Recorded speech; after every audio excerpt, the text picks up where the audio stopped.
house. It is our President and CEO, SuperTalk Media, Kim Dillon. Michael Watson, I think, is on the phone, or he's in the studio. He's on the phone. Secretary of State, and Scott Waller, President, Mississippi Economic Council. Scott, good morning to you, too, sir. Good morning. And Kim, as always, I don't know a lot about what we're talking about here. I got the skim of it and the overview, but I feel like I haven't done a necessary show prep. But since I have the big wigs here, let me lead off with Kim and an overview of what we're talking about. Well, Paul, today we're talking about the Mississippi Major Disaster Relief Fund. And I am going to turn this over to Scott because Scott is the brainchild behind this. And so I'm going to let him tell us all about it. Thank you, Kim. And Paul, consider it like this. You're breaking news, man. It's like you always do. No, we're very excited about talking about a new partnership that's been created between MEC, as you know, we're the State Chamber of Commerce, and SuperTalk Mississippi Media, to really focus on what we can do to help Mississippians in the time of greatest need by creating the Mississippi Major Disaster Fund. The idea behind this was that, we felt like there were things that were missing in the process when something happens. When you have a major disaster, you typically have a lot of rapid response that comes in, whether it's MEMA, FEMA, the Salvation Army, Red Cross. You have all of those people there. They're on the ground. They're doing the things that are helping people immediately.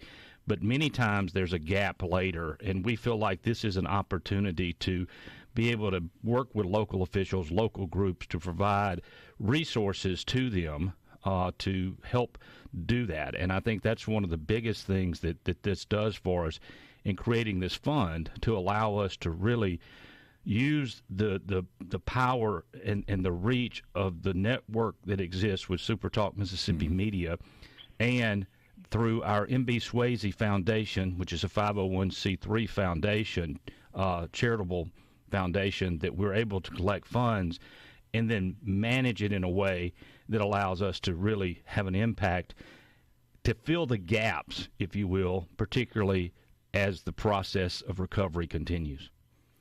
We have, especially when, God forbid, it hits, whether it's a tornado or a wildfire or a hurricane, we have a lot of corporations who said, we want to help, we want to do this. So that would be a way that they could do this? Exactly. In fact, one of the things in that process, we've talked to a number of our member companies about doing this, and one of them was very specific in saying that, last spring, when the training tornadoes went across the state and affected so many different communities, their corporate office called and said, we want you to get money to the right place so people are being helped. And he said, it was a little bit of a struggle to find that right spot.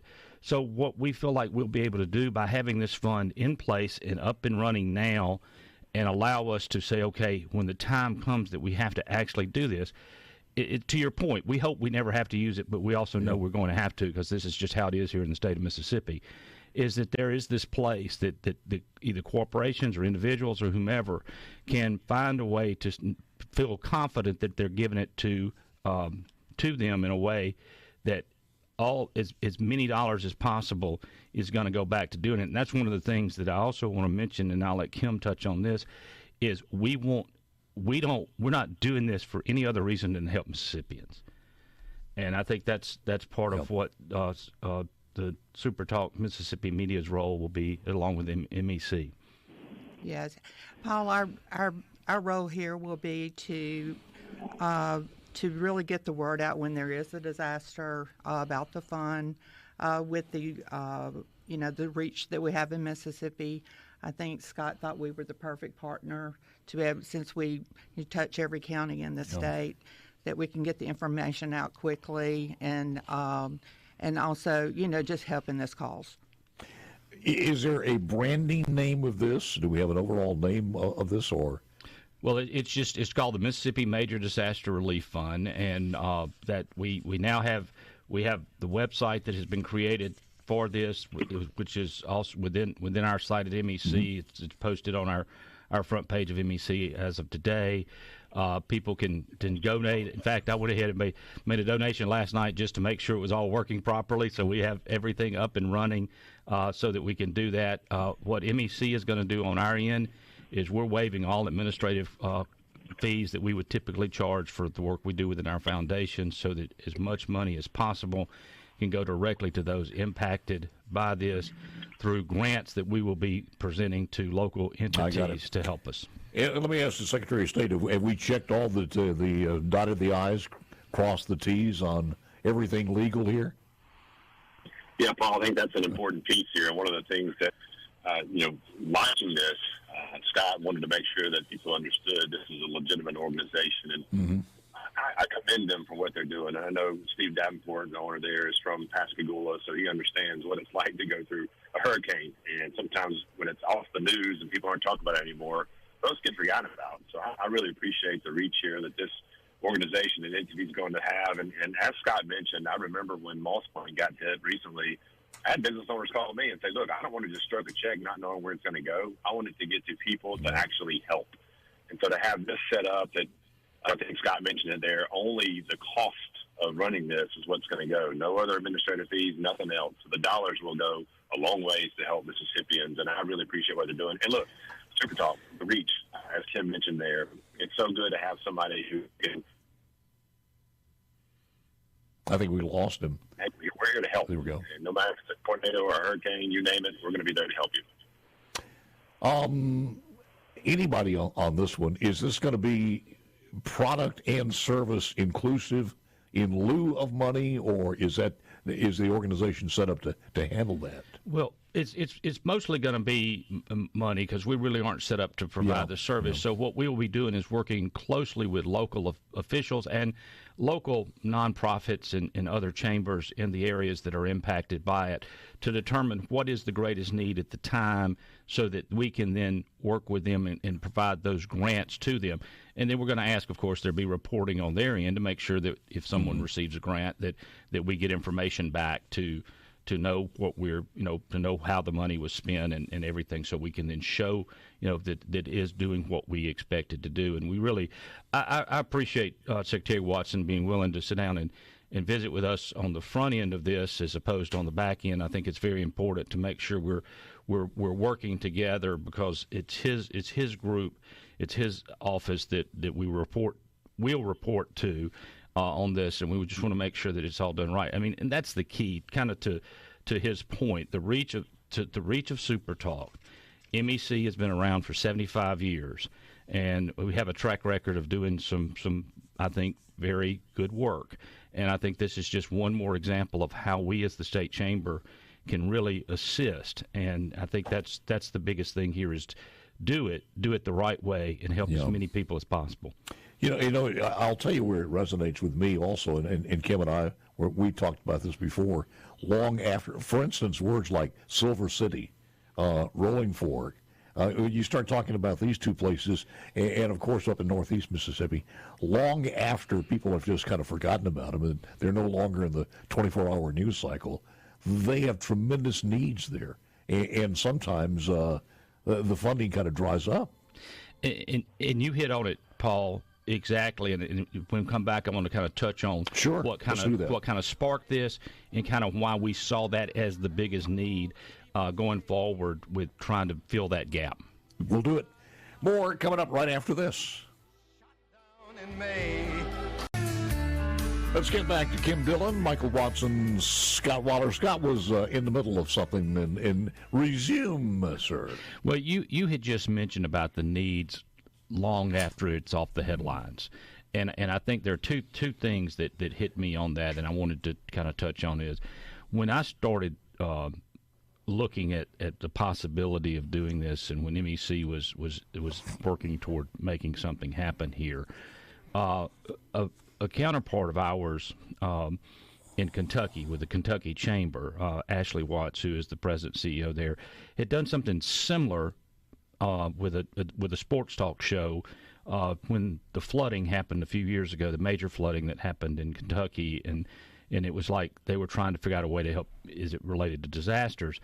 But what hit me more than anything else was right after the tornadoes had come through last spring, I was asked to come brief a group of legislators at the Capitol on what MEC was doing, and we've always had a resource page that we put in place and provided information to members about how they could, what organizations are out there, how they can donate to individuals. And one of the legislators came up to me and said, if there's anything you can do to help us, our area really doesn't have anything.